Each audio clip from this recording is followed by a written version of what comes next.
안녕하세요. 세브란스 병원 이비인후과 배성우라고 합니다. 난청의 증상은 병명에서 알 수 있다시피 귀가 잘 안 들리는 거고요. 의학적인 정의는 보통 우리가 청력 검사를 해서 많이 해본 검사들 있잖아요. 소리 들리면 이렇게 손 들라 그러고 이런 검사들을 해서 25dB보다 더 큰 소리에만 반응을 할 수 있는 경우에 의학적으로 난청이라고 정의할 수 있습니다. 굉장히 여러 원인들이 난청을 유발할 수 있습니다. 제일 흔한 걸로는 노인성 난청이 있을 수 있고요. 그 다음에는 소음성 난청, 또 유전성 난청, 그리고 또 돌발성 난청, 이런 여러 원인들이 있을 수 있습니다. 근데 이제 지금 알려진 걸로는 사실은 노인성 난청이나 소음성 난청 정도만 예방을 할 수 있는 걸로 조금 알려져 있습니다. 유전성 난청은 많은 경우에서 달팽이관 안에 있는 소리를 듣게 해주는 유모세포의 기능이 상실됨으로써 발생하는 질환입니다.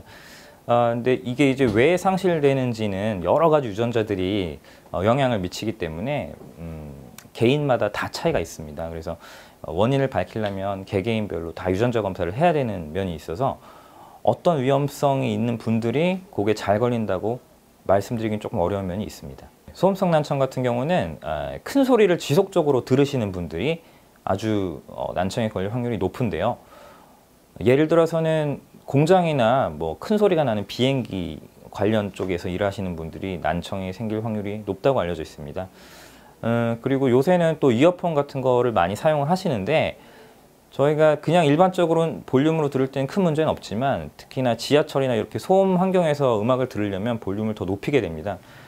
그런 경우에는 짧은 시간에서도 달팽이관 안쪽 유모세포가 손상을 받을 수 있고 그런 경우에 이제 소음성 난청에 걸릴 확률이 높다고 알려져 있습니다. 노인성 난청 같은 경우는 크게 두 가지로 위험 인자를 나눌 수가 있는데 한 가지는 혈관에 문제가 있을 수 있습니다. 왜냐하면 달팽이관 자체가 혈관이 이렇게 많이 발달한 구조가 아니기 때문에 우리가 알고 있는 고혈압, 당뇨, 이상지혈증 이런 성인병 관련 요인들이 노인성 난청의 악화에 영향을 준다고 최근 결과들이 나오고 있고요. 두 번째로는 앞서 말씀드렸던 소음성 난청이 바로 청력이 떨어지진 않더라도 지속적으로 영향이 축적이 되면서 노인성 난청을 빨리 일으킨다는 보고가 있습니다.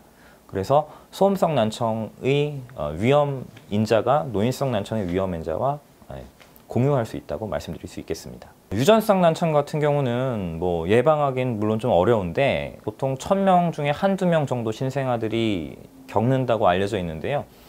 인공호흡 수술을 통해서 많은 아이들이 정상 청력으로 활동할 수 있습니다. 소음성 난청 같은 경우에는 이제 예방법은 큰 소리를 안 듣는 거겠죠. 불가피하게 큰 소리가 나는 환경에 있을 때는 귀마개를 끼신다든지 최소한 귀를 좀 이렇게 막아주는 게 좋습니다.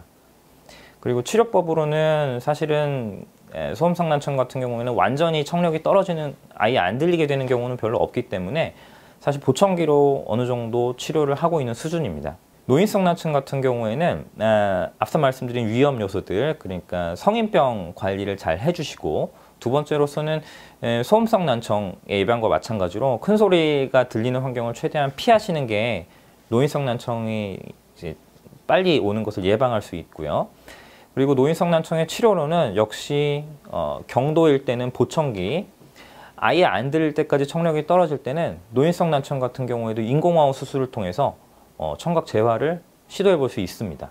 청력 보존을 위해서 저희가 제일 쉽게 할 수 있는 방법은 큰 소리를 안 듣는 거겠죠. 저 같은 경우에도 사실은 기차역이나 비행기 탈 때 큰 소리가 들리면 귀를 막는 습관이 있습니다. 여러분도 그렇게 하시면 아마 나중에 난청이 좀 덜 오지 않을까 생각합니다.